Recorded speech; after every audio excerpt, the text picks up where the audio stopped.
Live from the Buffalo Wild Wings studios, it's time to get locked into the best Sooner recruiting and football news with Parker Thune and Grayson Singleton. You better lock it up. No, you lock it up. You lock it up. Lock it up. Hit the guys up on the Riverwind Casino call-in line at 405-329-9000 or text the show on the CanippleMer Chevrolet text line at 405-651-3439. Do it! Just do it!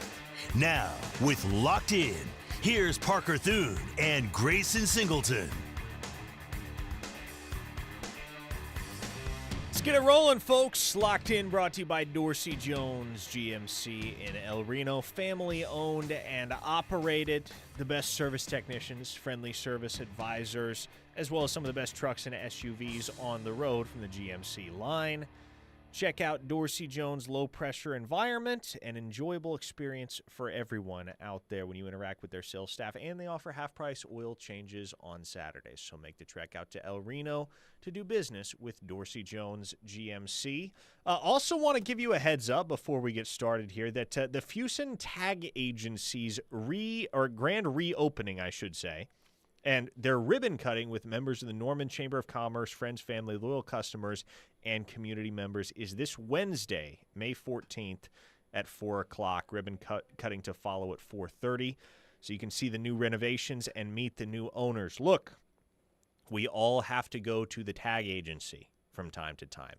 I had to do it just a few weeks ago. So when it comes time for you to make a trip to the tag agency, tap in with the Fusen Tag Agency at www.fusentag.com. That's FUSONTAG.com. Established in 1987 by Charles Fusen, Fusen Tag Agency is a trusted name in Norman, Oklahoma. And in 2024, Ann and Matt Klaus proudly took ownership, bringing fresh energy and a continued commitment to excellence. So, if you have reason to stop by the Tag Agency, head to Fusen. Check out their new renovations. If you need to get that first driver's license, or you just want a photo to remember a milestone while you're there, turning 16, whatever it may be, they have a photo booth for fun selfies as well. So make your trip to the Tag Agency somewhat fun. I know they can be long and boring at times, but the experience at Fusen Tag Agency is as good as you're going to get. Again, 405-364-1151 or FusenTag.com. That's one of those trips, Grayson, that you'll find any reason possible to make the whole experience more entertaining, right? Oh, no kidding. When you go to the Tag Agency, there's generally a lot of waiting, some mundane paper pushing, the type of stuff that, you do it because you have to. But if you can find folks like the folks at Fusen that'll at least make the experience entertaining for you, that's who you're going to want to tap in with. That's 1236 North Interstate Drive, Norman, Oklahoma, 73072 in Robinson Crossing. Okay, Grayson, I am looking at our YouTube thumbnail right now because we are on YouTube, in addition to on these here airwaves across the Ref Sports Radio Network and on the KREF app. And the thumbnail that I'm staring at includes an AI-generated, jacked-out Mustang with boxing gloves on and an SMU logo across the chest. And that's a pretty adequate summary of the situation right now because SMU is on a roll. And that has come at Oklahoma's expense to an extent. Last Monday, we led the show talking about the surprise commitment to SMU from Alger Miles, the four-star wide receiver out of Kaufman, Texas, that had long been regarded as an OU lean. This Monday, we opened the show talking about one decision that did go SMU's way last night. Four-star lineman Toa Katoa choosing SMU over Oklahoma and Texas A&M. And another decision that is trending towards going SMU's way this Thursday as the Ponies look poised to add three-star defensive back Ryan Gilbert out of North Forney, Texas. What's the common denominator between Alger Miles, Toa Katoa, and Ryan Gilbert, other than the fact that they're all probably going to wind up in SMU's class? They were all high-priority targets for the University of Oklahoma. And, Grayson, look, we're not speculating anymore. We are not prognosticating anymore. We certainly were in, when was it, January or February, that we were talking about SMU really starting to become a force on the DFW recruiting trail in the years to come. Like, we no longer have to project any of that. We no longer have to guess or or weigh in with educated opinions on where things are heading. SMU is now actively a problem for Oklahoma when it comes to recruiting DFW. You left out the part of this that is the biggest and most concerning factor. Which is? It's not the fact that all three of those guys, Miles Katoa and Ryan Gilbert, were priorities for Oklahoma. The biggest problem is that they are all from the DFW area. That's the problem. And if you look at SMU's commit list right now, Euless, Texas, Kaufman, Texas, Dallas, Texas, Mesquite, Dallas, some other place in Texas, I have no idea where it is, and then a guy from Houston, and then Ja'Kai Anderson, who they flipped from LSU. That is the problem, is that they are all of a sudden in the process of developing a monopoly in the DFW area, which is one of the hotbeds in terms of the volume of talent that goes to play high-level college football. And they've infiltrated Houston at that as well, picking up the commitment from Amontre Harris. They are a problem, and they now are building a fence, a proverbial blue wall, around a top 5 developer of big-time college football talent. You're right. It is no longer a problem. It is no longer a foreseen problem, a forecasted problem. It is a current problem for everybody else that recruits that area. And it's one of those deals, right, where in years past, if you're a high-level football prospect that has grown up in the DFW metro area, and that's where you've kind of made your hay as a high school football player in that region and in that vicinity, you really haven't had much of a choice but to look outside the local radius, right? Because SMU and TCU, I mean, we're only, 13 years removed from TCU becoming a Power 5 football team at the time, and SMU only became a Power 4 football team this last year. And so it's very fresh. Like, the presence of Power 4 football programs in the DFW metro itself is very fresh. That's a very recent development. And so in years past, it's been open season on those DFW guys. There's been opportunities for Oklahoma to come in from the north and grab talent. There's been opportunity for Texas to come in from the south, for Texas A&M to come in from the south and grab talent out of DFW. Certainly opportunity for LSU to come in from the east and reel in some of DFW's finest.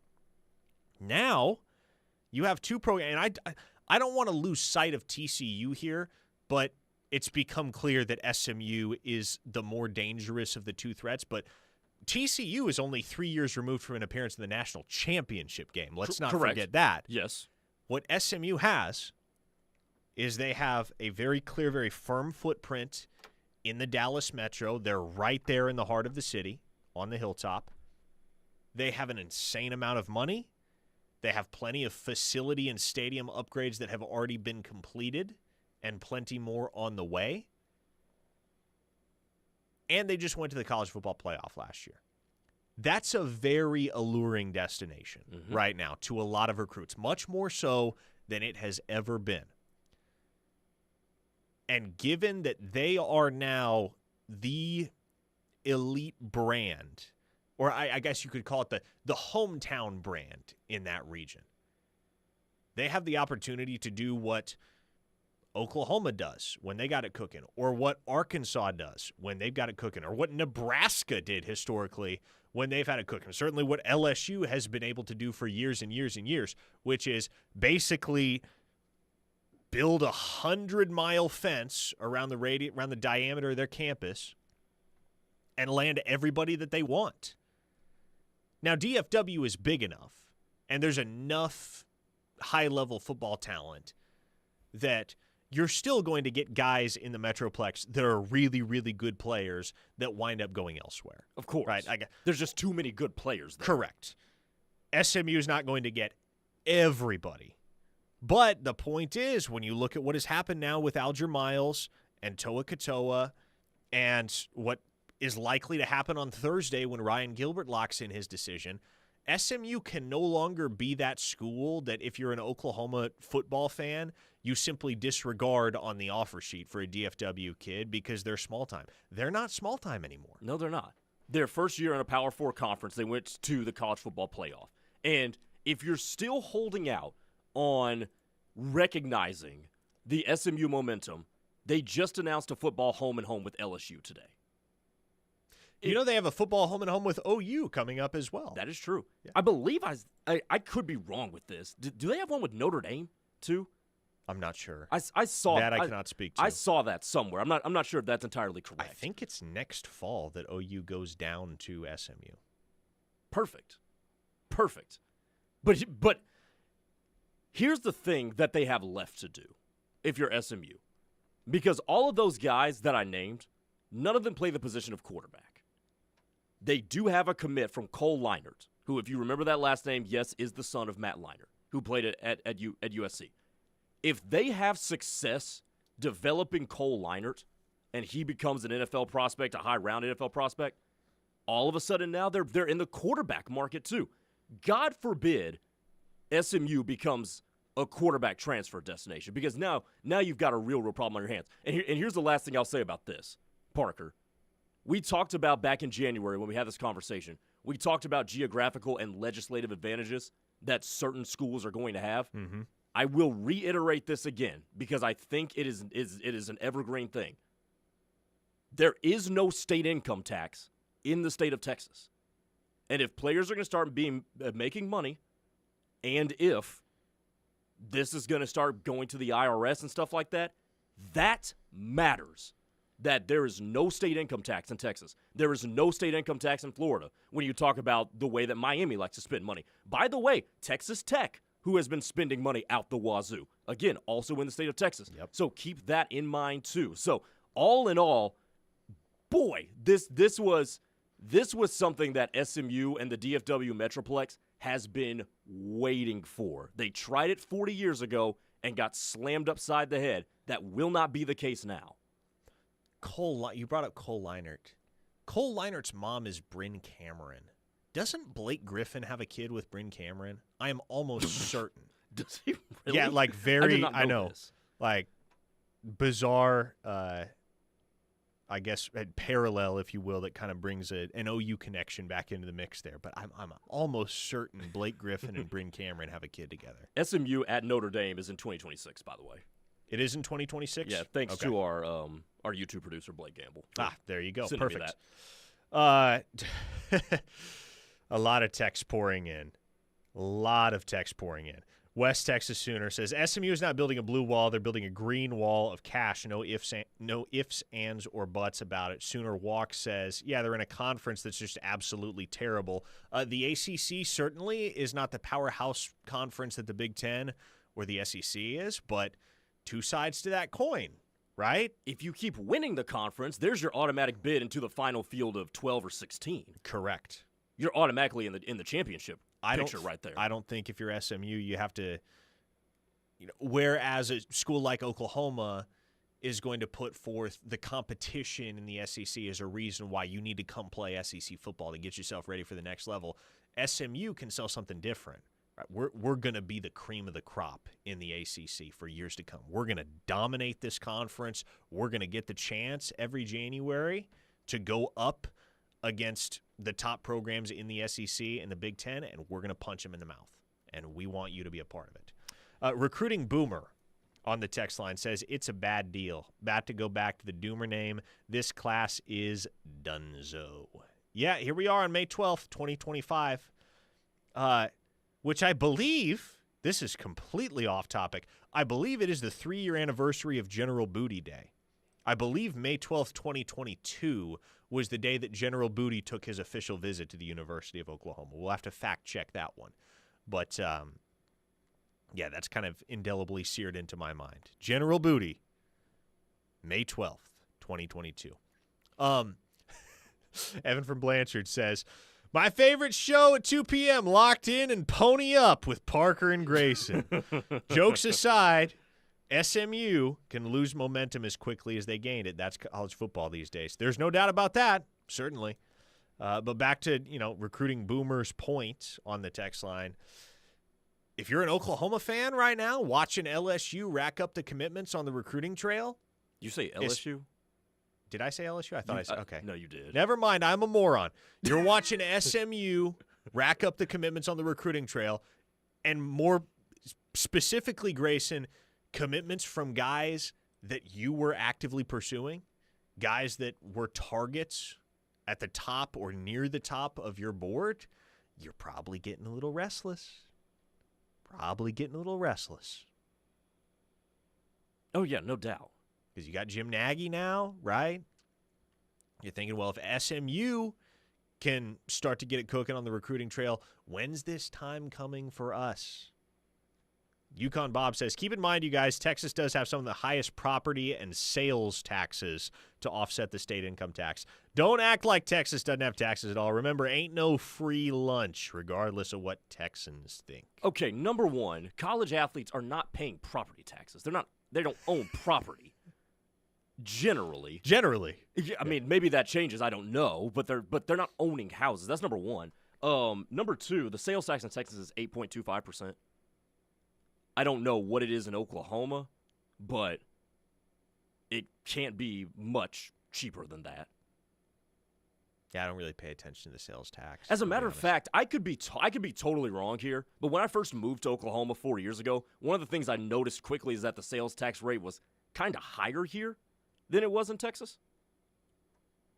I don't know. I just felt like I was paying more. I could be wrong, but that's what it is in Texas, 8.25%. So I brought up Ryan Gilbert. He has not decided yet. He's going to be making his decision on Thursday. And again, for the longest time, Oklahoma was kind of considered the leader in the clubhouse, and the school that they were looking over their shoulder at was SMU. Very similar to the Alger Miles recruitment, right? Yes. Very similar. And so it appears that if this decision does indeed go the Mustangs' way on Thursday, Oklahoma's lengthy commitment drought will last even longer. How much longer could it last? Well, there is some potential good news brewing before the end of the month in terms of a commitment that can snap the drought for Oklahoma. So let's dig into that when we come back on the other side. This is Locked In on the Ref Sports Radio Network. Keep it right here and keep chiming in on the CanippleMer Chevrolet text line at 405-651-3439. We'll be back in just a moment. Maybe an astronaut, a teacher, an artist, a world changer. But right now, it's the little moments that will make the big moments possible. The choices you make before, during, and after pregnancy can have a big impact on the rest of your baby's life. Find tips to keep your baby safe and healthy at preparingforalifetime.com. It's more than just one moment. You're preparing for a lifetime. Feeling stuck in your current home? Now is the best time to make a move. Home Creations is making home ownership more affordable with low interest rate opportunities and special financing. Don't wait. Live like a champion today. Call Holly at 405-364-9999 to find your dream home. 364-9999 is Home Creations. Don't miss out on OKC's hottest entertainment at the Showplace Theater with acts like Randy Rogers Band, May 16th.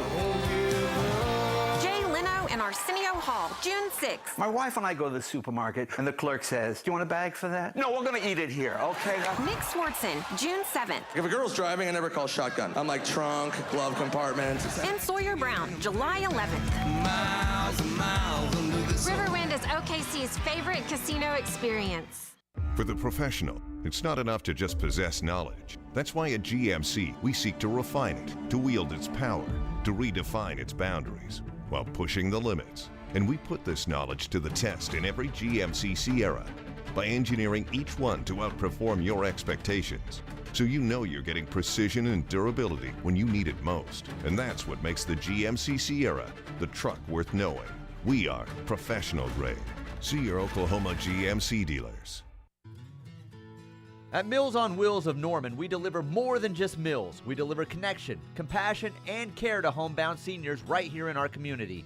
But we need your help. Volunteer drivers are the heart of what we do. And just a little of your time can make a big impact. Join our team, make a difference. Visit millsonwheelsnorman.com or contact us at 405-321-7272 to sign up as a volunteer and start serving smiles today. What's up, Ref Army? It's Dusty Dvorak. Do you eat, sleep, and breathe football? KREF is the only place for the most comprehensive daily analysis of Sooner and college football. Catch me every Tuesday and Wednesday during the 10 a.m. hour of The Plank Show as I cut it up with Plank and Josh about everything in the world of Sooner and college football. That's every Tuesday and Wednesday on The Plank Show, and there's only one place to hear it. The Ref, the home of Sooner fans. Download the KRF app today to listen from anywhere. That twinge in your knee isn't going to wait until Monday, and neither do we. At Orthostat, we've expanded, so you get better hours, better facilities, and the same great care. Open 8 a.m. to 8 p.m., 7 days a week. Whether it's sprains, strains, fractures, or joint pain, from knuckles to knees and every joint in between, our same-day, affordable care gets you back to life faster. Visit OuchOrthostat.com to learn more. I'm State Farm Agent Julia Chu, and you already know our office is a place to turn for your insurance and financial needs. Now that place has changed to 701 Wall Street. While the location may have changed, the commitment of our team is as strong as ever. So whether you already know us or want the one-of-a-kind service offered by the Julia Chu Agency, call us at 329-3311 or come visit at our new location, 701 Wall Street, right on the corner of Boardwalk and Wall Street in Norman.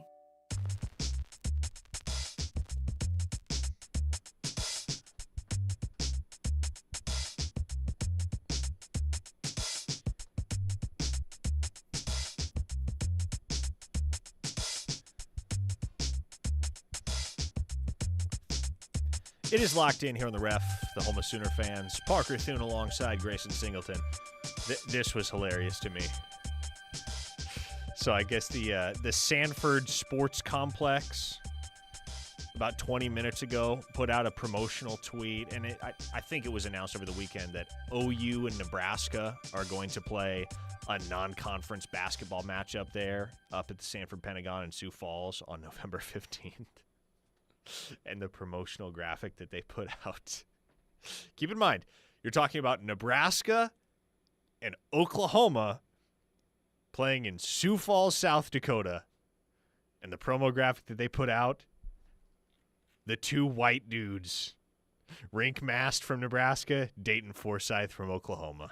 I mean, if you're having a game between Oklahoma and Nebraska being played in South Dakota, correct. That's probably the way you want to go. Oh, man. That's hilarious. I'm not sure whether that was intentional or not, but it made me laugh. 405-651-3439. I mean, it's our show. You got to bring it up, right? Oh, of course. Of course. Have to. 405-651-3439 is the CanippleMer Chevrolet text line. For all of you guys to chime in throughout the show. Yardbird Richard has done so, and he says recent economic statistics reveal that the average tax burden in Oklahoma is slightly lower than it is in Texas, but the tax burden is dramatically higher in the big Texas cities, mostly due to much higher property tax rates that impact both homeowners and renters. Makes sense, Yardbird Richard. Kevin and Colleen says Oklahoma sales tax is 4.5%. Somebody else said the sales tax in Oklahoma. We've had three different figures. Zach from Guthrie said 8.63. James and Lawton said 9.25. Then this texter whose name is just Jim. I don't know where Jim is from. It's literally just says Jim. Jim says sales tax depends on what city you live in. That I can believe. There's probably some variability factored into the equation. But regardless, the reason all of that got brought up was because of the fact that SMU is obviously horning in on Oklahoma's action in recruiting DFW of late. Most recently with Popunga Toa Katoa, who committed to SMU last night over the Sooners in Texas A&M, and with Ryan Gilbert, who appears on track to commit to SMU this coming Thursday over Oklahoma and Houston. Now, Grayson, it does appear that Oklahoma will have another opportunity to get back onto the board in the class of 2026 before the end of the month of May. Four-star defensive lineman Brian Harris out of Mandarin, Florida, is going to be announcing his commitment on May 23rd. Brian Harris is down to a final 5. The schools in the mix for his commitment are as follows: the University of Oklahoma, Michigan, Alabama, South Carolina, Penn State. This morning, the great Steve Wiltfong of On3 Sports. It's not often that Steve comes through with a Fong bomb in favor of Oklahoma. It's actually pretty rare compared to how often he'll toss in predictions for some of the other top programs across the country. But he Fong bombed Brian Harris this morning to Oklahoma. 11 days out from a commitment announcement from Brian Harris, there's at least one highly credible and respected national expert who thinks the Sooners are going to get this one done. Now, I don't know that it's a sure thing yet. I don't have confirmation from the OU side that this is a done deal by any stretch of the imagination. But if indeed Oklahoma has surged into a good position, a strong position, heading into Brian Harris's commitment date, that's a position group in particular, Grayson. That's a position on the football field where you'd like to be able to add multiple excellent players in the 2026 cycle, because Trent Wilson was a great get in 2025 for Oklahoma defensive tackle. He was the only defensive tackle in the class by the end of it. Floyd Boucard decommitted, Kamari Moore decommitted. Trent Wilson was the lone defensive tackle signee. You're going to lose Dominic Williams and Grayson Halton at a minimum this coming offseason, so you need to reload on the interior defensive line. Great place to start is with a guy like Brian Harris. No, you're exactly right. And here's what Brian Harris, by the way, had to say about Oklahoma. He said, quote, "OU has great potential and great consistency when it comes to coaches and communication with me. They see me as a top priority guy on their board, and that speaks volumes." So it seems like your commitment to me is very high on the pecking order of contributing factors as it pertains to Brian Harris. So, no, he would be an excellent get, and he would also be a necessary get, too. Like you just said, given all that you're going to lose and the fact that you only had one defensive tackle commit in the class. Also, not to be overstated, is that you're playing in the SEC, and every successful SEC team has big-time interior line play on both the offensive and defensive lines. That seems to be a prerequisite to success in the SEC. Look at Alabama, look at Georgia, all the guys that they put into the NFL at those interior positions. So if they can reel him in, not only is it good for the football side of things, I think it also is going to help the psyche of the fan base to see that the ship is actually still level and that Oklahoma's still going to get its big-time guys that they've been accustomed to getting. It also might get you some momentum down in the Southeast, which Oklahoma may very well need. Because if DFW isn't going to be your stronghold in this cycle, that's not going to be the area, and certainly the state of Oklahoma falls in this category as well, Grayson, an area that it feels like Oklahoma is going to land substantially less critical mass in this class than they have in past classes, then your meat and potatoes got to come from somewhere. And if we think about some of the key targets at the top of Oklahoma's board, or that are emerging at the top of Oklahoma's board as official visit season draws near, it's not just Brian Harris down there from that Florida, Georgia, Alabama, tri-state area, right, that deep south area. It's a guy like Dallas Dickerson, the 4-star wideout out of Georgia that Oklahoma has started to really, really press for.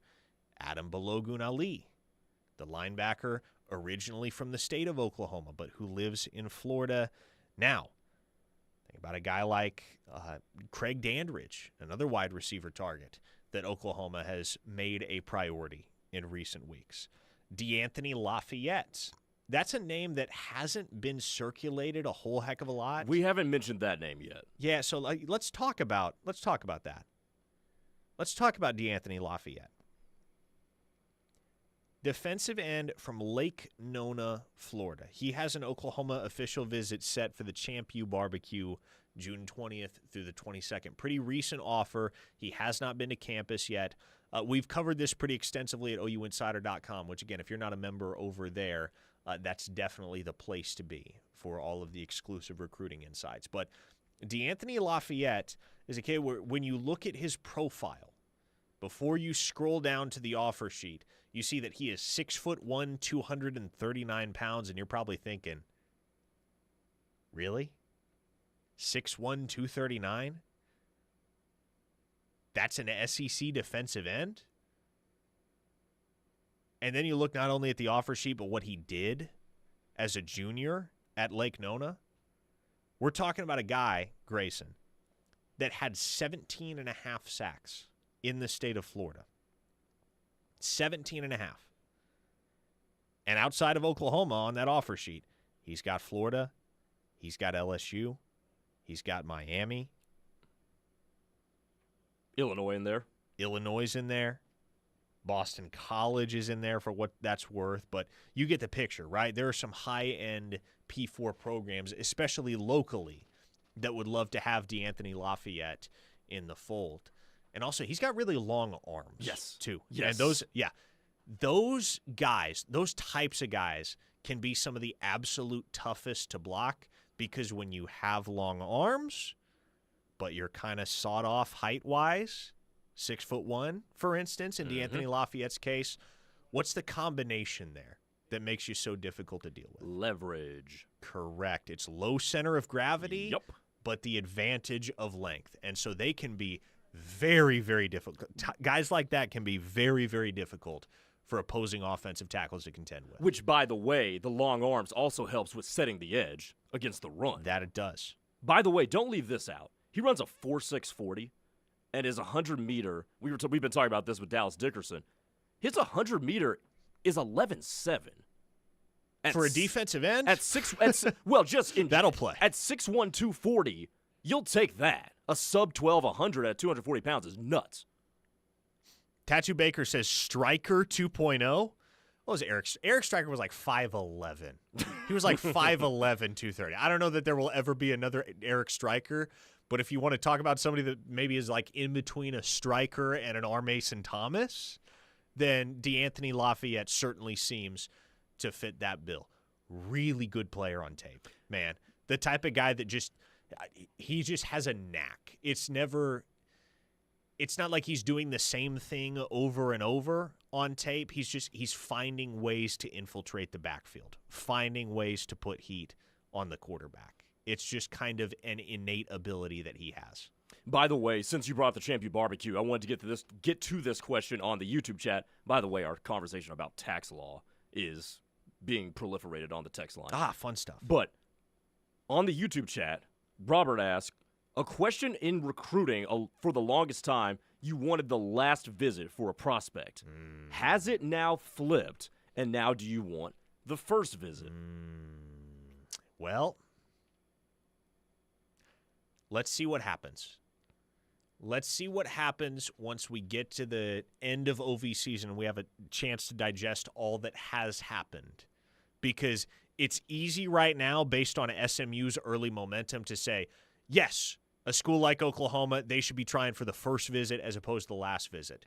But that's always the knee-jerk reaction that you can have whenever, like, regardless if it was SMU or whoever it may be. Clemson, we do this with Clemson every year. Clemson always tries for the first official visit. They always get a few commitments on that first official visit weekend, and you get people asking, should Oklahoma be doing what Clemson's doing? But then it all kind of comes out in the wash once Oklahoma gets their avalanche in the immediate aftermath of the Champ U Barbecue as well. So, look, I think in the NIL era, there's certainly more merit to that question than there ever has been, because you can kind of create some pressure with guys if you get them on campus first, right? If you're a school like SMU, you get guys on campus early May, and you don't have to worry about anybody else getting their fingers on these guys until the end of the month or the month of June. Then what you can say is, hey, look, we'll pay you this amount of money, right? but you got to commit this weekend. This price drops if you leave, if you walk away. We can give you this chunk of money, which at the time, especially if you haven't taken any other official visits, maybe you've only heard ballpark figures thrown around from the other schools, so you don't necessarily have an idea of exactly what you're going to be worth on the market to these schools. Once you get the chance to sit down with each of them individually and discuss numbers, if you get tossed a number that seems big, then you may be eager to jump on board and lock in that rate for yourself before even entertaining the offers from those other schools, especially if there is that pressure created, right? If you say, hey, we'll give you $300K right now, but it drops to $200 if you take any additional visits. Think of it as a signing bonus. You commit right now, you lock in with us right now, you sign your NIL contract, it's this much. But you want to take other visits, we have to take you down to this much. But here's the thing, though, and that's a shrewd idea, but also other schools are going to know that you've started to do that too. Oh, yeah, certainly. You can't get away with it for all too long. And they'll counteract it. But the main point here is that NIL has shifted the conventional wisdom of recruiting.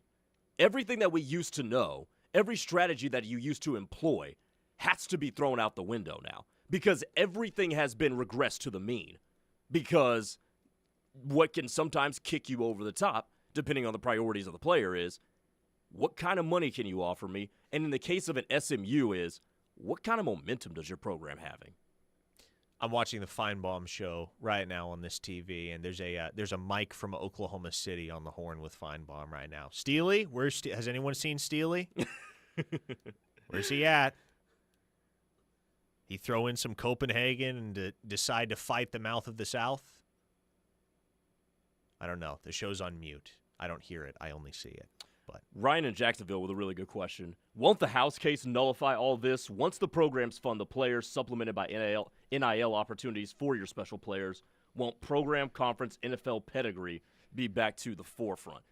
Okay. In a perfect world. Yes, in a perfect world, in an ideal world, absolutely, Ryan. But to answer the very first question that you posed in that text, won't the House case nullify all this? I don't know. Oh, I know the answer to that. We don't know. I know the answer. It's no. Because even if the House case does set parameters, let's just go back to our bane of existence today, SMU. Is that going to stop anything? Is it really going to stop anything? There's a lot, folks, that I don't know.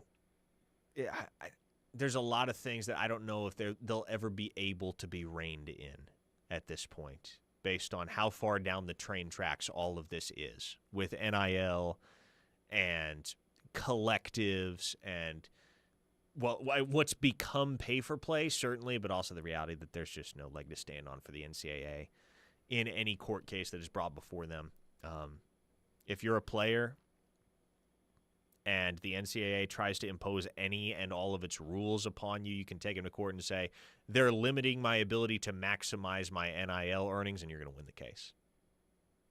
That's the way it's been for the last couple of years. I think that's the way it'll continue to be.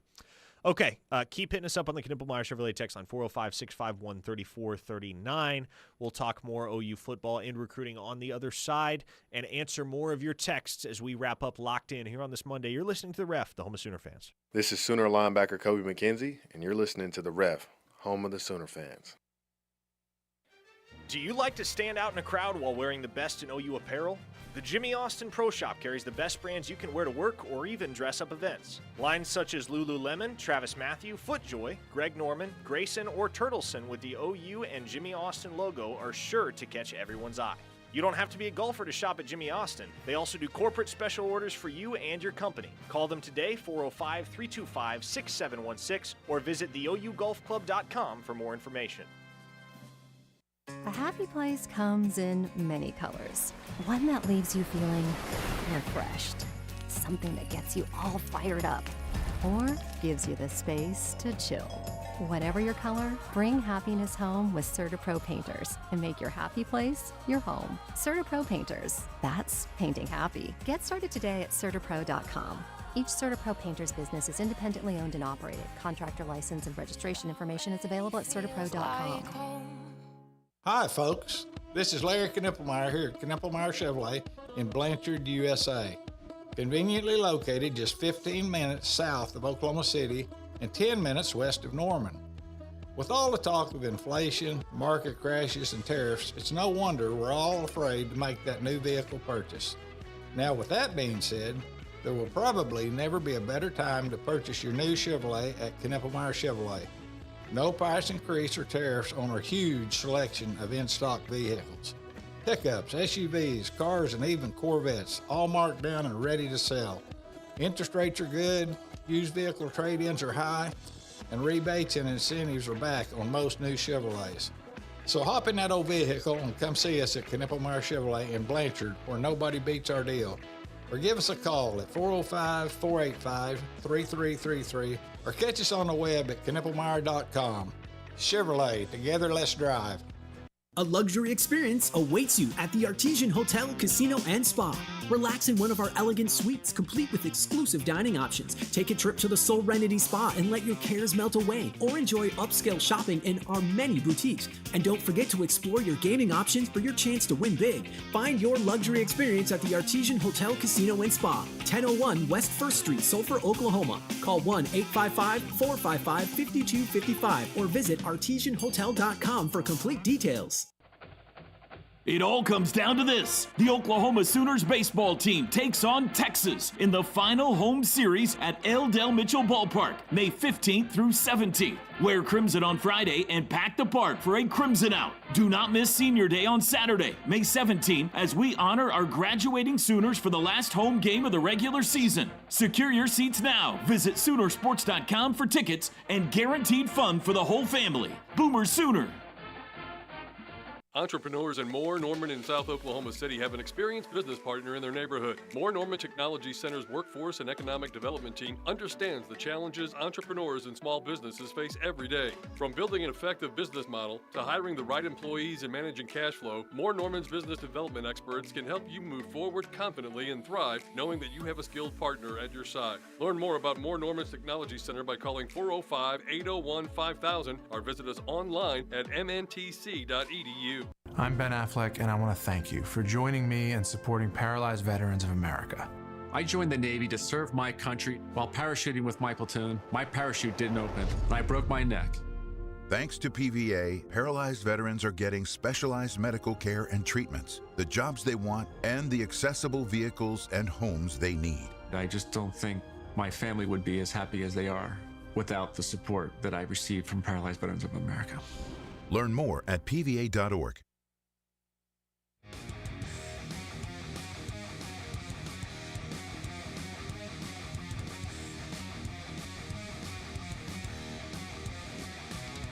Final segment of Locked In here on a Monday. Parker Thune, Grayson Singleton. The show brought to you by Dorsey Jones Buick GMC. I'm sorry, Dorsey Jones GMC, now in El Reno. This is a bizarre graphic that I saw come across my Twitter feed. Oh, no. These are the college football teams returning the most offensive production. And there are, let me do a quick count here, 14 logos on this graphic. Oklahoma is on the graphic, which is probably why I took note of it without scrolling past automatically. But Oklahoma's on this graphic. Clemson is on this graphic. Boise State, Arizona State, Penn State, all on this graphic. So 3 teams that were in the college football playoff last year, obviously. And then it's Illinois. Okay. Rutgers. Sure, why not?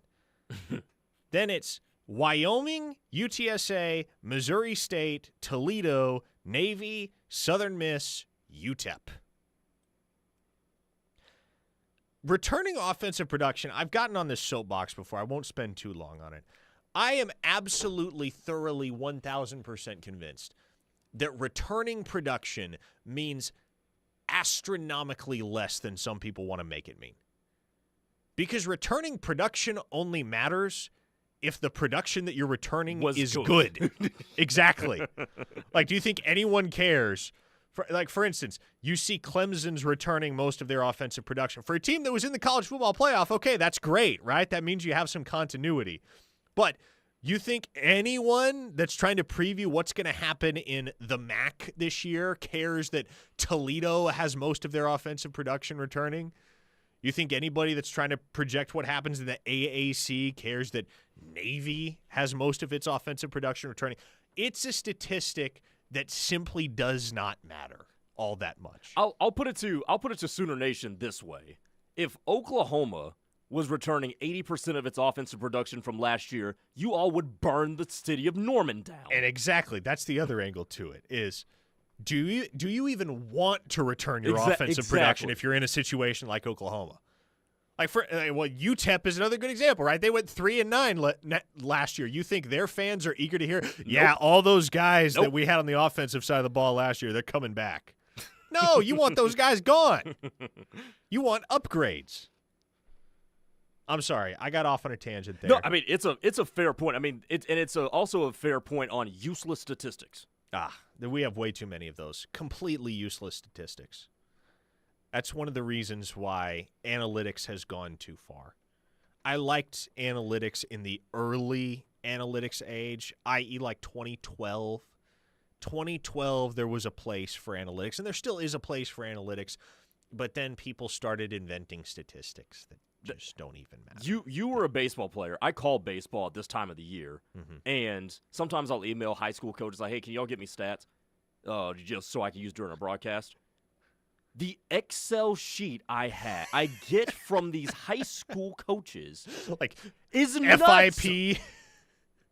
I printed out one spreadsheet of stats that a coach gave me. War. 15 pages. Oh, my goodness. I'm not joking.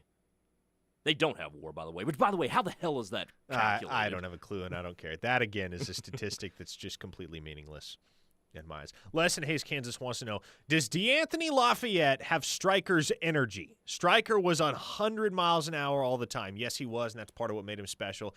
You see that with DeAnthony Lafayette, too. The motor is pretty relentless. And, again, it has to be when you're not, like, yes, he has long arms, but when you're not 6'5" and can just physically overpower every single dude you line up opposite, at that size, although he may have the length in his arms that makes him more difficult to handle than your typical 6'1" defensive end, you still got to have a high motor. You got to have a strong sense of what to do with your hands. You got to have that arsenal of pass rush moves. He's got all of those things. Really, really refined pass rusher that can win in a lot of different ways. So I think there's a lot to like there with DeAnthony Lafayette, and I think Oklahoma goes into OV season with a definite shot. He's never been on campus before, obviously, so you're kind of flying blind to a certain extent, and the geographical proximity to a place like Miami doesn't help either, but you're getting him on campus for an OV. That's something. You got a shot. A verified source on the CanippleMer Chevrolet text line says, USC just got their 29th commit of the class. How many are they taking? That's my question. Is Muleshoe trying to do like a complete is he trying to build a whole roster? Is he going to 85 in this class? Is he just saying everybody's leaving, I'm bringing in all freshmen, starting from scratch? 29 commits?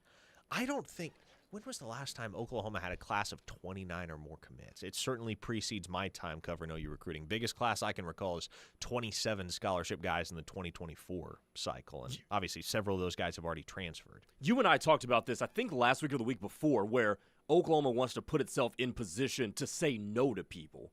Mm-hmm. If these commitments hold, and we saw one USC decommit last weekend, if the majority of these hold – USC's in the position where Oklahoma wants to be and where you have to say no to some people. Yeah, that is true, but USC also has to play a lot of defense, right? Because what's the one thing we know about Lincoln Riley? The offense is probably going to be solid. Well, yes, sorry. That there's a few things we know about Lincoln Riley. That is one of them. What I had in mind. And he sucks at making barbecue. When it comes to recruiting, the one thing we know about Lincoln Riley is that once he gets a guy committed, he is not going to stop him or even discourage him from taking other visits. That's true. And that's why the the wave of decommitments has been such a prevalent trend at USC in the time that Riley's been there, and it was certainly a prevalent trend at Oklahoma while Lincoln Riley was here. And you think about some of the prominent decommitments that there were during the time that Riley was head coach at Oklahoma. You had Isaiah Spiller was committed to Oklahoma at one time. Jalen Knighton was committed to Oklahoma at one time. The text line will have more. There are a lot of really good ones. But there were a lot of very good football players that committed to Oklahoma at one point or another during Riley's tenure, wound up decommitting, going somewhere else. Ryan in Jacksonville, yeah, there you go. A lot of similar texts. USC has to account for the 8 to 10 decommits. USC has to take 30-plus because 15 will probably decommit. Gunny, yep. The Gunny said, when you're going to lose 12 commits, you need 30 committed. A 405 listener says, Lafayette's recent Twitter pic next to a 6'5" Miguel Chavis makes that 6'1" not very accurate. He looks about 6'3" to me. If that's the case, great. You know, I'd always rather underestimate a guy's height than overestimate it. Fair. Right? Like Jordan Mukes. There's a blast from the past. Jordan Mukes. He was one of Oklahoma's 16 signees in the 2021 class, a safety from just up the road in Choctaw. He was listed at 6'4". Got to Oklahoma and he was 6'1". So, if that's true, then DeAnthony Lafayette is underlisted at 6'1", which again, just leave yourself room to be impressed with where guys measure in at when they get to campus. That's good news, if anything. David from Del City, wouldn't the kids have to pay taxes in different states they play in? True, which is an NFL thing, and there's been NFL players who have made social media videos walking you through. It's called the jock tax, or some part of it. It's called something. I don't think that's the jock tax. That's kind of crazy. But yes, no, you pay the tax rate of each of the states that you perform the work in or play. In this case, play in. But if you can play half or more than half of your games in a state with no income tax, there's your kicker. Teddy could tell you all more about that. Yes, he probably could. He would be the expert on matters such as that. The streak, going back to our previous conversation, is don't you have to have production before it can return? Yeah, again, fair point. There's not a whole lot of production from last year that Oklahoma can return on the offensive side of the ball. So it is kind of amazing. But it is still a percentage, though, not a total. Uh-huh. Yeah, Sooner Dude says, I know it's only May, but it feels like we have no momentum at all recruiting-wise. It'll pick up once the season starts, hopefully. Yeah, hopefully. I mean, no doubt you'll get a few guys to commit during OV season. You'll get some guys to lock in early. But for the most part, I think what's going to wind up happening is that my estimation, my view on things, is that Oklahoma probably rolls into the month of August with 13, 14 commitments, which is fine. I know it's going to be compared to what USC is doing and what a school even like an Illinois is doing with their early spike. Northern Illinois, randomly, I think they have the second most commits in the country right now at 17 or 18. But it's always going to be compared to what everybody else has quantity-wise. But if you go into the month of August with 13, 14 commitments, and then you can put out a product that's strong enough to carry you into the month of October and into that Texas game at 5-0, which what that notably means is it means wins over Michigan and wins over Auburn. Or win over Michigan, win over Auburn, right? If you can do that, if you can be 5-0 going into the Texas game, then the dominoes are going to start to fall in your favor. And if you can beat Texas, if you can lock down that midseason marquee win, then maybe, just maybe, you get a splash edition or two shortly thereafter. So you might get a flip or two. Yeah, you can recall this happening in 2023, right after OU beat Texas. It was Michael Boganowski that committed like a week and a half later in a long, dragged-out process that featured Kansas and Kansas State and Florida State and Stanford as well. So it would seem, and I don't know how true, I think he may have already been settled on Oklahoma thinking back to it, but you could very well see that as the final box to check in Michael Boganowski's recruitment that the Sooners were able to do with that win over Texas. So Teddy just texted me. Number one, it's called an entertainment tax. Entertainment tax. That's what it's called. And he also said, as I understand it, college guys, they get monthly payment, which means it isn't earned on game day. Okay. Which would only mean you get taxed by the rate that is in the state you reside. Okay. So yeah, you're not getting game checks, which makes sense. That does make sense. But also huge benefit in those states with no income tax. So yeah, all in all, I would say if Oklahoma can get to the month of August with 13, 14 commitments, that's probably fine. It's probably about where you want to be sitting, where you can expect to be sitting if you're coming off 6-7 as Oklahoma is, and there are just some questions that you won't be able to answer for these recruits and their families until you roll out the on-field product in 2025. So we'll obviously continue to track it, cover it from every angle here on Locked In with all of you here on the Ref Sports Radio Network. But for our program today, it is a wrap. For Grayson Singleton, I am Parker Thune. We will turn things over to Teddy and Tyler McComas on the other side. They've got 3 more hours of OU sports talk coming your way.